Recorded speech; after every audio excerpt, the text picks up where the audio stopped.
We're here, aka Padders. Holy crap, perfect timing.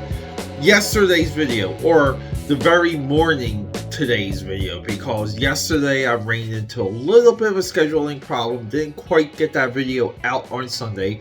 It actually dropped like 12:08 on Monday morning. But anyway, perfect timing, because I was just making the point about, like, within the last video, we were kind of talking about being late to the party when it comes to some of these criticisms and some of this, like, pushback.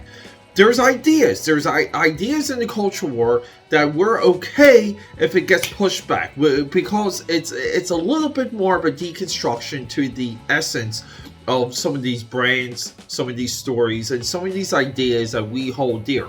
Now, the reason why some of these ideas have battlegrounds, it's because there's almost like a generation of, and I gotta say, like, generation of men that have a vested time interest in loving something like today's topic, the Teenage Mutant Ninja Turtles. And like yesterday's Peter Pan video, I have a very deep, basic question that I've watched 3 videos from 3 top YouTubers, and they've all missed this point. And I'm showing it to you right now. I just did a live stream last month on the rise of Teenage Mutant Ninja Turtles April O'Neil. You're seeing some of this getting worked on.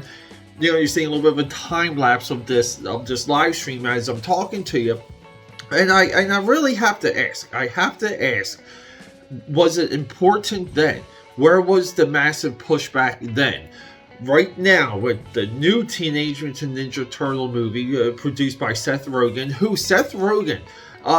he did this one interview. He's got fantastic writing advice in this one interview, where he essentially says most of Hollywood is like obsessed with talking about writing the stories as opposed to writing the stories. Whatever that is, go track it down. I highly recommend it. But with that being said, I do back Seth Rogen just as a creative powerhouse. I think a lot of the things that he touches are GOOD. Now, with all that air cleared out, there's outrage of the new Teenage Mutant Ninja Turtle animated movie dropping this summer. It's called Mutant Mayhem, or Mayhem of the Mutants, or Mutant, whatever that subtitle is. It's confusing, but that it features a Afro-American April O'Neil. We've already had one. In a way, the African-American April O'Neil is already institutionalized within the mythology of the Teenage Mutant Ninja Turtles. Can I say that right?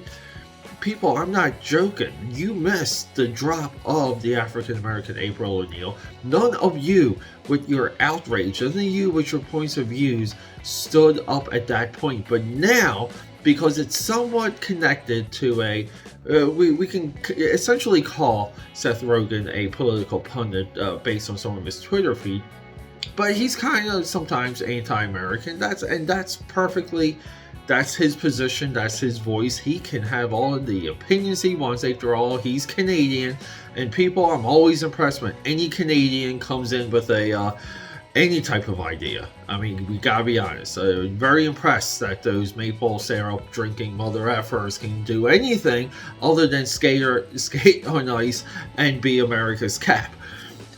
People, we gotta have a talk here. It's already happened.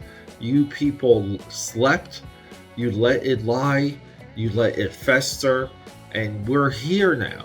We are here with a paradigm shift to a major American property, major American institution. One of the ideas, one of the rises from zero to the top of the mountain, the American story of Peter Eastman and Jeffrey Laird. That's a joke, guys. But we do have to admit that the ship has sailed, and in a very fine point, in a very broad point, very similar to yesterday's point with Peter Pan.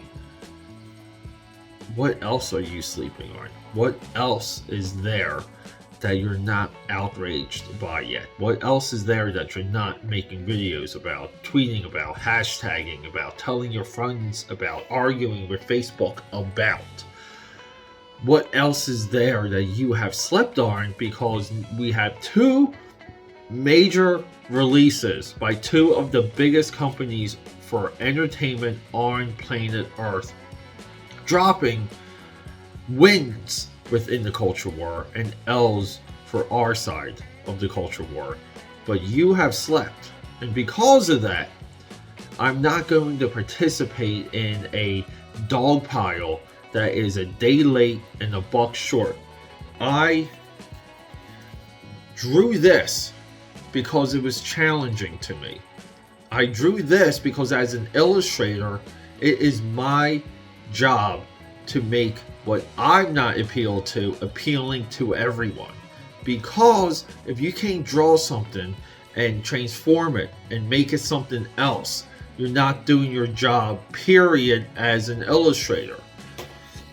I wish some of you would take that advice and move on, because you may not have promoted Rise of, but during that time you spent a lot of money on the Turtle properties as a whole, and that created a viable thread that we now have a new movie because of.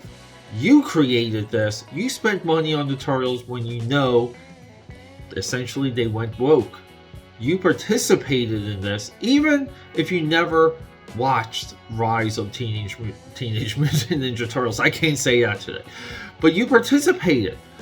If you watch Rise of TMNT,